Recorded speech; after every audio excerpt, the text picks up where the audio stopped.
Buenos días, bienvenidos a una nueva presentación de TV INGEMED. Esta mañana nos acompaña el doctor Pablo Samaniego.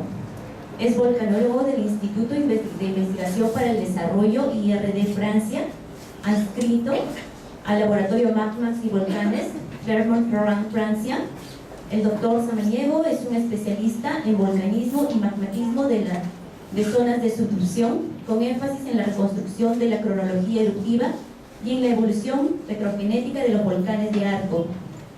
Tiene alrededor de 15 años de experiencias en la evaluación de peligros asociados con los volcanes de Arco.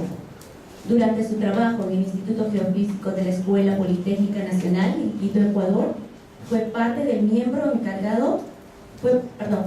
equipo encargado de la evaluación de la amenaza y del monitoreo de los volcanes activos del Ecuador. Fue también jefe del grupo de volcanología de dicho instituto. Actualmente se encuentra cooperando con el grupo de volcanología del INGEMED, en donde trabaja en la evaluación de amenazas de los volcanes activos del sur del Perú, Misti, Ubinas, Sabancaya. Pues démosle una bienvenida con un aplauso, por favor.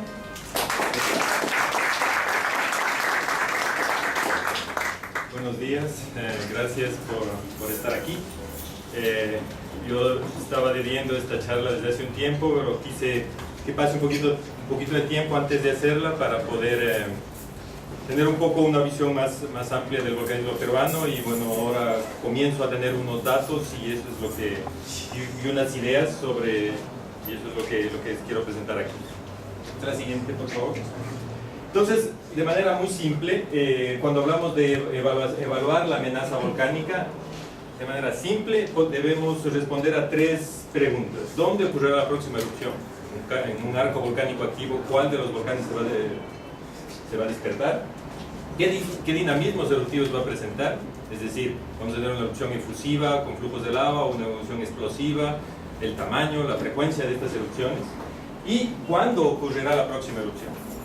Debemos responder estas tres preguntas si queremos hacer una evaluación de la amenaza global. La siguiente. Ahora, el problema en caso de volcanes de arco es que tienen periodos de erupción relativamente largos, y estos periodos de erupción son espaciados en el tiempo, es decir, el periodo de recurrencia de cada erupción es del orden de décadas o de siglos, en muchos casos, el caso del Misti, por ejemplo. Y una vez que se reactivan tenemos periodos de erupción largos, es el caso del Ubinas, por ejemplo. Tuvimos 3 años de actividad en el Ubinas, pero fue una actividad más bien intermitente, es decir, tuvimos una actividad que se la catalogaba de vulcaniana, de explosiones frecuentes, pero no muy importantes, y eso fue lo que ocurrió durante 3 años. Por el contrario, existen otros volcanes, el caso del Tungurahua, por ejemplo, que tuvieron también periodos de erupción largos, desde el 99 y está activo hasta ahora, y durante ese tiempo tuvimos un paroxismo eruptivo, es decir, una gran erupción. ¿Qué es lo que hace que ciertos volcanes, como el Ubinas, no presenten esta actividad altamente explosiva y otros, por el contrario, sí den el paso adelante y lleguen a presentar erupciones altamente explosivas? Es un poco el tema de la charla. Entonces, viniendo al Perú, ustedes conocen mejor que yo, tenemos el arco volcánico activo, se encuentra en la parte sur y va desde básicamente el volcán Sarasara hasta el Cassirio y Ucamani, de los cuales se han identificado 7 volcanes activos o potencialmente activos. Llamamos activos básicamente aquellos que han tenido actividad en la época histórica, es decir, desde la llegada de los españoles, y son básicamente estos.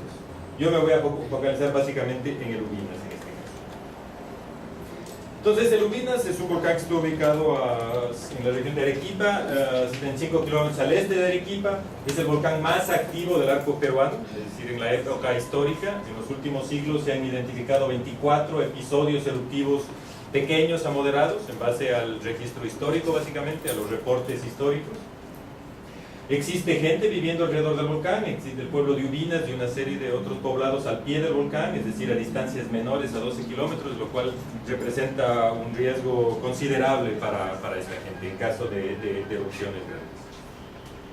El INGEMED desde hace algún tiempo viene trabajando en el Ubinas, hay una serie de publicaciones, se ha publicado un mapa geológico, es decir, la reconstrucción. Se ha realizado la reconstrucción eruptiva de todas las erupciones del volcán desde aproximadamente 300.000 años atrás, las rocas más antiguas, hasta la actividad reciente, de tal manera que tenemos ya una visión global, es decir, en caso de erupción de Lubinas, qué tipo de actividad puede presentar. Se ha estudiado también el registro histórico, se ha visto que son la mayoría erupciones pequeñas, es decir, con un índice de explosividad que llega a 1, ¿no? Es decir, erupciones muy pequeñitas, muy probablemente como las que ocurrieron en el periodo comprendido entre el 2006 y 2008, algunas más de carácter BI2 y muy pocas de tamaño BI3.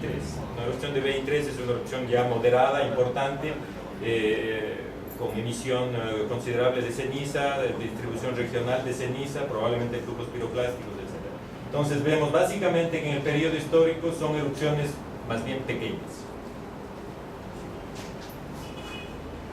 En el 2006 el volcán se reactiva de manera relativamente súbita, no sabemos lo que pasó antes puesto que no había monitoreo volcánico.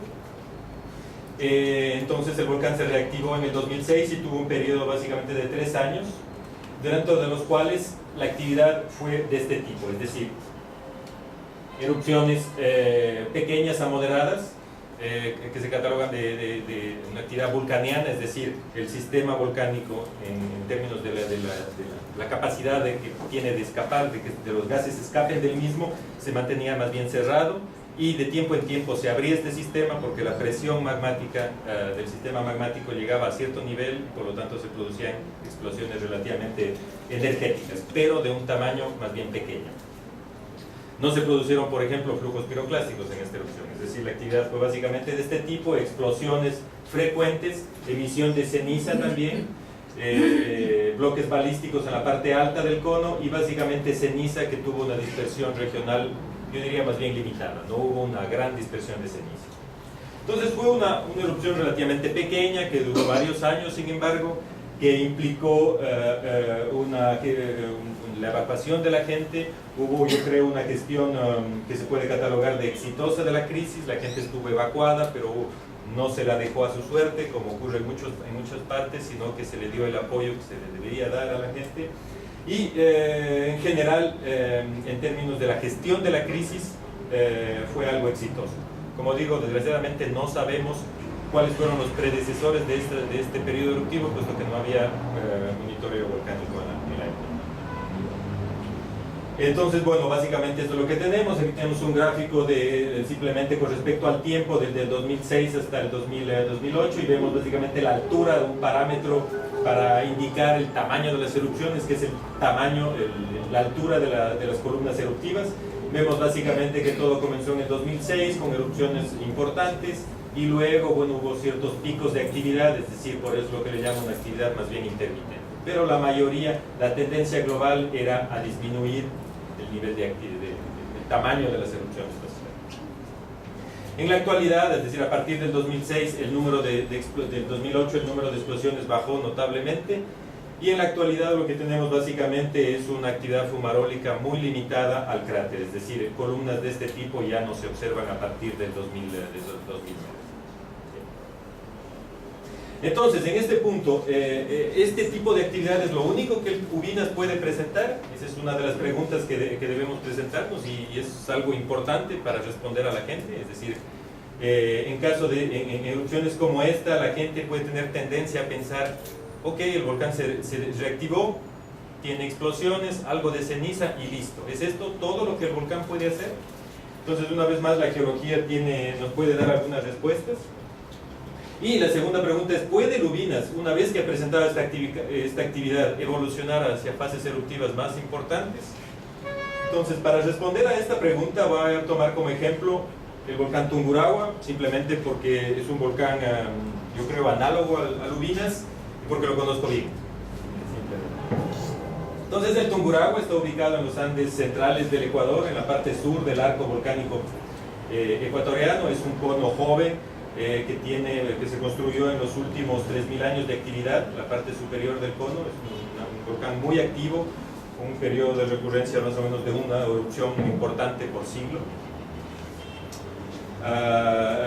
Durante muchos años se ha hecho la reconstrucción geológica del volcán, se tiene un registro geológico de la mayoría de las erupciones, se han identificado cerca de 30, 35 periodos eruptivos importantes que han dejado un registro geológico con erupción, es decir, con erupciones moderadas a grandes, hablando de índice de explosividad del orden de 3 o superior. Y en el periodo histórico, es decir, desde 1530, la llegada de los españoles, se tiene por lo menos 4 episodios eruptivos importantes, ¿sí?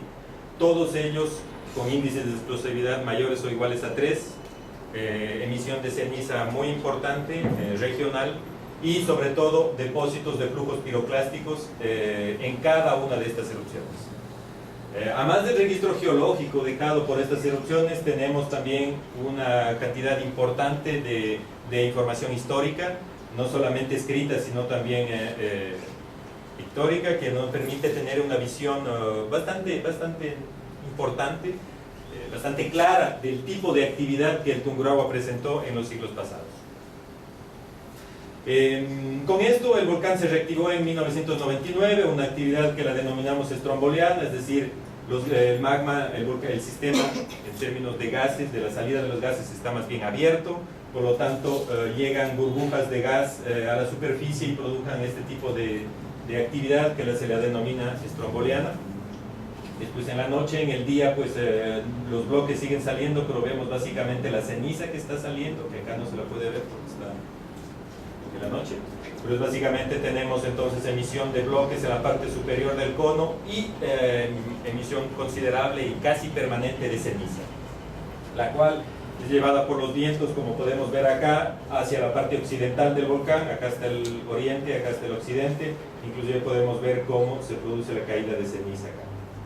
Este fenómeno se presentó de manera variable, como en el caso de Lubinas, durante 6-7 años hasta el 2006 básicamente, es decir, tuvimos una actividad explosiva baja, moderada, intercalada con periodos de reposo.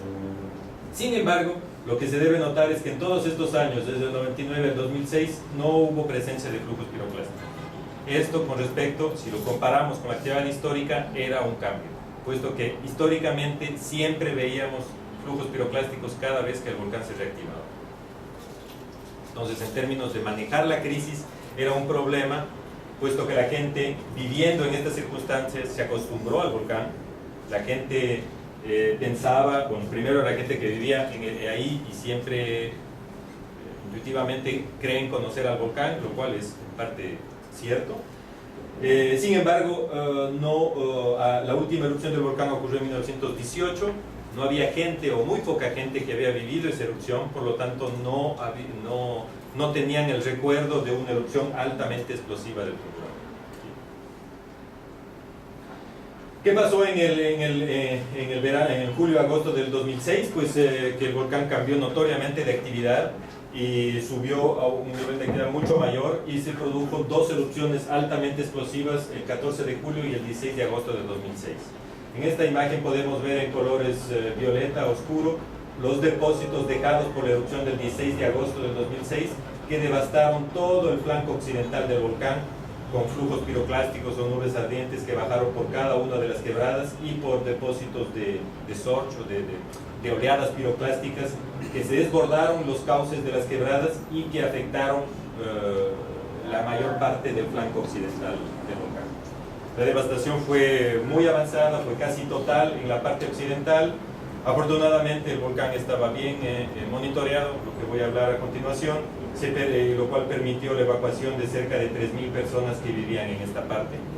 Y solo se debe lamentar la muerte de 6 personas que vivían en la parte sur, que una vez evacuados decidieron regresar, puesto que pensaban que la erupción no iba a llegar no iba a pasar a mayores. Y desgraciadamente cuando estaban recogiendo sus pertenencias en la parte sur, pues bajó el flujo piroclástico y acabó con sus vidas. Entonces, para mostrarles el interés de los estudios geológicos, conocíamos el volcán, habíamos realizado un mapa de peligros, en el cual se marcaban las zonas de mayor peligro en rojo oscuro, en rosado las zonas de menor peligro. Y si ploteamos sobre este mapa los depósitos de la erupción del 2006, vemos que hubo digamos que la evaluación hecha antes de la erupción del 2006 no estuvo tan mal, digamos. es decir, toda la parte afectada por flujos piroclásticos y que implicaba en términos de manejar la crisis, la gente que vivía en la zona roja, había que evacuarla, pues toda la gente que estuvo evacuada, pues afortunadamente no fue afectada por los flujos piroclásticos. Entonces, un ejemplo de que, claro, de que, dos ejemplos importantes. Uno, que como vulcanólogos no teníamos la certeza, pero teníamos un convencimiento de que el Tungurahua no se podía quedar con ese nivel de actividad bajo a moderado, que debía dar el paso hacia erupciones más importantes, por supuesto que el pasado geológico del volcán así lo decía. Y dos, que la zonificación volcánica que habíamos hecho pues estuvo relativamente acertada. Entonces la pregunta es, ¿qué fue lo que pasó? Aquí tenemos un diagrama con respecto al tiempo desde el año 99-2000 de lo que un índice sísmico, es decir, los colegas sismólogos en términos de expresar el nivel de actividad sísmica elaboraron este índice que incluye una serie de parámetros que no voy a detallar en este momento, pero que es interesante porque reflejan claramente el nivel de actividad intermitente que presentaba el volcán en todos estos años. Es decir, el volcán se reactivó y presentaba picos de actividad y luego periodos con muy poca actividad volcánica que sugerían que casi el volcán se estaba calmando. Y este tipo de actividad intermitente se prolongó hasta el 2005. El 2005 fue un año pero muy tranquilo, casi no había actividad. A inicios del 2006 la actividad comenzó a subir, sin embargo no sobrepasaba los niveles ya observados. Entonces, en este punto, ¿qué es lo que iba a pasar? ¿Iba a seguir la actividad como antes? ¿O iba a ser un pico más, iba a bajar? ¿O por el contrario podía subir? Había una incertidumbre importante. Finalmente, ¿qué fue lo que pasó entonces en este caso? Pues pasó que la actividad no solamente que llegó a este umbral que podríamos definir de las erupciones pasadas, sino que siguió subiendo hasta niveles nunca antes vistos. En este punto, pues claramente pensábamos que el volcán iba a ser algo mucho más de lo que ya habíamos visto antes, es decir, erupciones con emisión de ceniza básicamente, más o menos importantes como en los picos anteriores, y efectivamente eso fue lo que ocurrió el 14 de julio, cuando por primera vez desde el inicio de la crisis se presentaron flujos piroclásticos relativamente pequeños, es cierto, pero ya se presentaron flujos piroclásticos que bajaron hacia el flanco occidental. Los más importantes ocurrieron el 16 de agosto, pero consideramos que estos dos erupciones fueron básicamente un mismo ciclo eruptivo. Entonces, este aumento notorio de la actividad sísmica necesariamente quiso decir algo, como efectivamente fue lo que ocurrió. Otra manera de ver las cosas, aquí se ha ploteado, no se ve acá, pero es básicamente la energía sísmica liberada, y vemos entonces que hay zonas donde la energía liberada es muy importante, zonas donde la energía liberada es menos importante.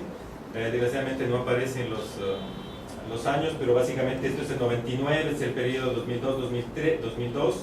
Aquí tenemos el periodo 2003, este periodo de calma es el 2005 y esto es el periodo a partir de 2006. Entonces, una vez más, vemos que el patrón de liberación de la energía sísmica cambió a partir del 2005. ¿Sí? Había un cambio, una liberación de energía mucho más importante desde inicios del 2006. Otro parámetro que se monitoreaba era la deformación del volcán. Aquí tenemos lo que mostraba uno de los inclinómetros, el más cercano a la cumbre, y que los inclinómetros, les recuerdo, son equipos que miden el cambio en la pendiente del volcán. Entonces, el inclinómetro fue instalado a inicios del 2006, desgraciadamente no sabemos lo que pasaba antes, pero a partir de fines de mayo del 2008 comenzamos a notar un cambio importante en la dirección de la inflación, es decir, algo comenzó a pasar en el volcán hasta aproximadamente fines de junio del 2006. Entonces hubo un cambio en el patrón de deformación importante y las erupciones vinieron acá, el 14 de julio y el 16 de agosto. Noten que después del 16 de agosto hubo una deflación muy notoria, lo cual pues, es relativamente fácilmente interpretable debido a que lo que estaba produciendo esta deformación fue evacuado de manera súbita en pocas horas. Entonces, un cambio en el comportamiento de la energía, de la liberación de la energía sísmica, un cambio en el patrón de deformación del volcán, y el tercer parámetro monitoreado son los gases. ¿Y qué es lo que vemos? Entonces medíamos la emisión de SO2 en permanencia, de forma permanente desde antes del 2006, pero aquí hemos ploteado básicamente desde el 2006, y vemos una vez más que a partir de mayo del 2006 un cambio en la tasa de emisión de gas. Es decir, a partir de mayo del 2006 el volcán comenzó a emitir de forma permanente bastante más gas de lo que emitía con anterioridad. Entonces todo apuntaba hacia lo mismo, cambio, mayor actividad sísmica, y actividad sísmica como nunca antes lo habíamos visto, tanto en número como en energía y como en la diversidad de las señales sísmicas que se observaban. El patrón de deformación que también cambió, que indicaba una inflación, y más gas. Todo apuntaba a que un volumen de magma considerable había sido emplazado en la parte superior del volcán. Finalmente, algo muy importante es que por única vez también se pudo detectar una sismicidad profunda. Es decir, estamos hablando de sismos de largo periodo, pero profundos, ubicados entre 5 y 15 kilómetros de profundidad. Es decir, generalmente la sismicidad del volcán estaba limitada, era lo que se llamaba superficial, en los pocos kilómetros superiores. Sin embargo, en el periodo de abril de 2006 se observaba sismicidad profunda. Es decir, nuevamente todo iba en el mismo sentido, de que hubo una inyección de magma desde profundidad que produjo la desestabilización de la parte superior del sistema magmático superficial. Todo eso con respecto a la parte geofísica. ¿Y qué nos decía la parte geológica o petrológica, básicamente? Las muestras provenientes de las erupciones del 14 de julio y del 16 de agosto eran relativamente homogéneas, andesitas, relativamente banales. Sin embargo, la mineralogía de estas rocas mostraba unas características bien importantes. Los cristales de plagioclasa presentaban zonaciones inversas y bordes de corrosión que sugerían desequilibrio. Los cristales de piroxeno presentaban un corazón relativamente homogéneo y un borde muy en equilibrio con el líquido magmático, y que mostraban una composición diferente, apuntando también hacia una zonación inversa. Vimos por primera vez presencia de cristales de olivino, es decir, una vez más, aquí tenemos un cristal de plagioclasa con un borde de alteración, ¿sí? una reabsorción, perdón, que indicaba que este cristal de aquí se desequilibró con el líquido magmático y que luego se formó una corona, un sobrecrecimiento bastante más cálcico. Aquí vemos el patrón de zonación, composiciones relativamente homogéneas en esta parte de aquí, y conforme nos acercamos al borde del cristal, un cambio bien notable en la composición química de los magmas, del cristal de plagioclasa. ¿Y qué ocurre en los últimos 10 a 30 micrones? Es decir, es realmente la última partecita del cristal. Entonces, todo esto también apuntaba a que había un cuerpo de magma andesítico relativamente homogéneo, en donde cristalizaron estos corazones de plagioclasa y de piroxenos. Y este cuerpo de magma andesítico fue desestabilizado por la llegada de un magma bastante más primitivo, que explicaría la presencia de los olivinos, los bordes más cálcicos de las plagioclasas y los bordes más magnesianos de los piroxenos. Es decir, todo apuntaba básicamente a un escenario de este tipo, en el cual entre 1995 y 2005 el volcán había alcanzado un cierto equilibrio, había inyección de magma profundo, una especie de homogeneización en un reservorio superficial y la evacuación hacia la superficie. Sin embargo, en el primer semestre del 2006, no sabemos exactamente cuándo, pero si aceptamos la presencia de sismicidad profunda en abril del 2006, podríamos sugerir que hubo la recarga de este sistema magmático por la llegada de un pequeño volumen de magma más primitivo que desestabilizó este reservorio y que indujo o que disparó las grandes erupciones de julio y agosto del 2006. Entonces vemos una vez más que no solamente es importante monitorear los volcanes para saber cuándo se van a reactivar, sino quizás lo más importante es para saber cuándo pueden presentar un cambio en su dinamismo eruptivo. Es decir, monitorear un volcán que está en actividad es un poco más difícil en realidad que monitorear un volcán que no presenta nada, puesto que cuando el volcán está en calma vamos a ver cambios muy drásticos, muy notorios en su nivel de actividad. Por el contrario, cuando el volcán ya está en actividad, el sistema ya está abierto, los cambios pueden ser muy sutiles, pero son esos cambios muy sutiles los que debemos monitorearlos con mucha precisión. Entonces, volviendo nuevamente a Lubinas, esta experiencia, ¿qué nos puede enseñar con respecto a Lubinas? Y pues volvemos a la geología, vemos que Lubinas no solamente ha hecho estas pequeñas erupciones vulcanianas, con índices de explosividad entre 1 y 2, como la ocurrida entre el 2006 y 2008, sino que el Lubinas tiene una larga historia de erupciones altamente explosivas, erupciones plinianas, es decir, con índices de explosividad de 3, 4 y probablemente 5. ¿Sí? Aquí tenemos la erupción de hace 1000 años, presente es una caída pliniana que tiene 2 a 3 metros a 6 kilómetros del cráter, es decir, es una erupción muy importante, mucho más importante que la del Tungurahua, es una erupción tremendamente importante. Y si vamos hacia atrás, vemos que erupciones como esta no son un caso excepcional, sino todo lo contrario. Hay una secuencia de varias erupciones altamente explosivas, plinianas, que se remontan hasta el Holoceno y el Preholoceno. Ha sido datada la última erupción en 14.000 años, erupción de este tipo. De tal manera que son erupciones muy grandes, pero separadas en el tiempo por 1000, 2000 o 3000 años. No tenemos un control muy grande al respecto, pero sabemos que es una actividad recurrente. Se nota, si muestreamos estas rocas, estos son datos nuevos que tenemos, es que a partir de 14.000 años tenemos magmas riolíticos que son emitidos.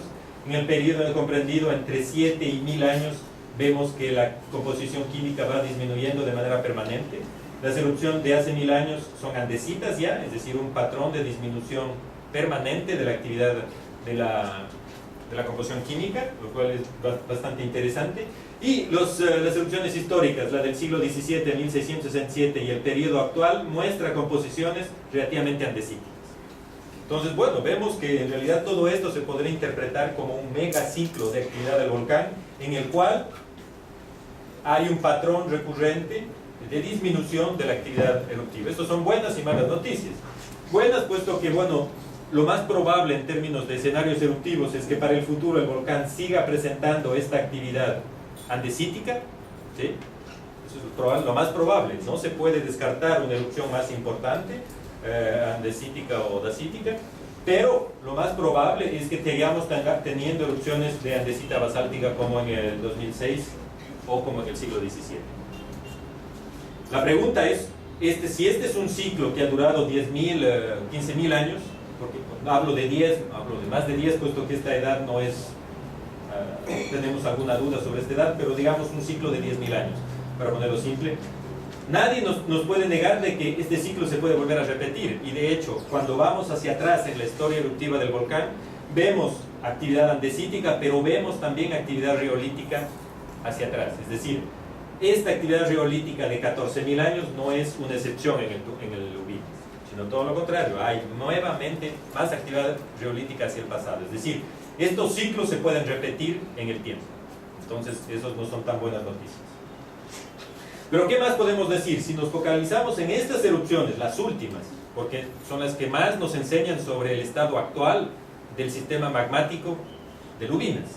¿Qué es lo que nos puede indicar? También son datos relativamente nuevos. Vemos patrones en la mineralogía similares a lo que se observa en el Tungurahua, es decir, vemos cristales de clinopiroxeno con bordes relativamente evolucionados, con centros de diámetro evolucionados y bordes bastante magnesianos, es decir, una vez más, cristales que se desestabilizaron y que formaron una capa externa bastante más magnesiana, es decir, indicadores de desequilibrio y de reinyección magmática. Vemos cristales de plagioclasia que han sido bastante alterados. Aquí vemos un cristal relativamente homogéneo y que ha sido alterado con un borde en equilibrio con el líquido magmático y relativamente más cálcico que el centro. Es decir, son patrones similares a los del Tungurahua, lo cual sugiere, y creo que todo el mundo estaría de acuerdo en pensar, que indican la recarga del sistema magmático, y por lo tanto podemos decir que el periodo eruptivo del 2006 al 2008 fue disparado por una recarga del sistema magmático, lo cual es en sistemas andesíticos como el Lubinas o el Tungurahua es en realidad bastante común, ¿sí? Lo importante es identificar estas recargas que pueden indicar un cambio en el comportamiento eruptivo.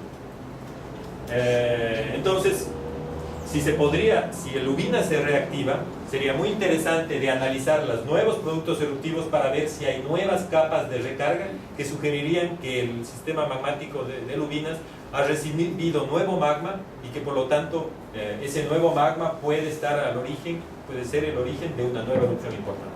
Si la petrología, el estudio detallado, sistemático, recurrente de las rocas del Ubinas, sí puede ser una herramienta adicional a los métodos geofísicos, geodésicos, geoquímicos que necesariamente se tienen que realizar y que son la base del monitoreo volcánico.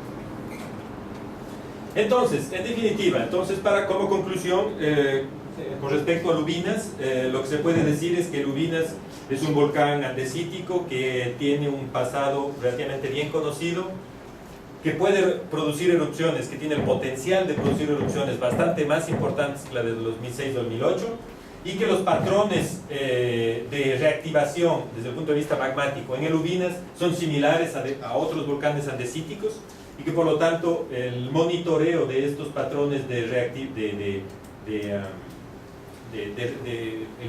tratar de identificar las nuevas reinyecciones magmáticas puede ser una herramienta para el monitoreo volcánico.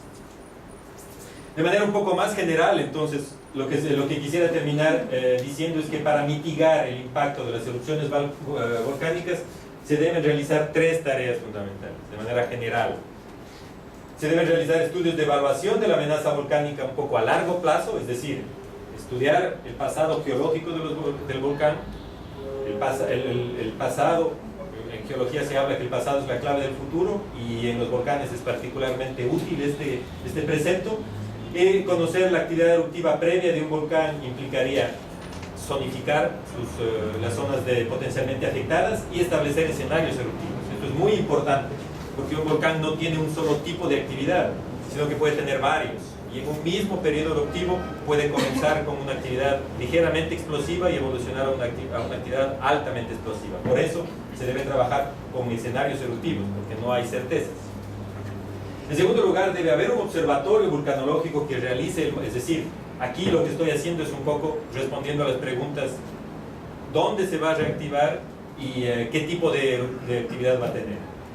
La presencia de un observatorio volcánico puede responder a la pregunta ¿cuándo se va a reaccionar? Es básicamente con el monitoreo instrumental que podemos responder a esta pregunta, y esto permitirá, con un monitoreo adecuado, permitirá conocer el estado de la actividad en tiempo real y emitir de forma oportuna las alertas tempranas necesarias. Es decir, una cosa va con la otra. En tiempos de calma se pueden hacer las cosas por separado, y de hecho se hacen por separado. Pero cuando hay una crisis eruptiva en marcha, la parte geológica no puede estar desconectada de la parte geofísica de monitoreo. Y un tercer punto que es, yo diría igual de importante que los anteriores, es la interacción entre los vulcanólogos y la comunidad.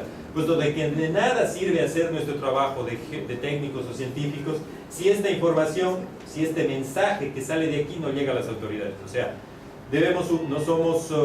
somos técnicos o científicos que están trabajando en países en vías de desarrollo que necesitan que se hace este trabajo no para hacer ciencia per se, sino para dar una respuesta a la comunidad. Por lo tanto, sin esta parte final, todo el trabajo previo puede que no sirva para nada. Y el ejemplo del Tungurahua, una vez más, creo que es un buen ejemplo, puesto que nosotros, sin quererlo, no nos planteamos esta tarea. Simplemente la hicimos porque la gente venía y nos preguntaba. Y de esa manera la gente terminó conociéndonos y conociendo nuestro trabajo y teniendo confianza en lo que nosotros decíamos. Entonces esta parte es fundamental. Los vulcanólogos que están en el campo, queriendo o sin querer, deben hacer esta tarea que es la tercera argolla de esta cadena de 3 etapas fundamental para mitigar el impacto de las erupciones. Muchas gracias.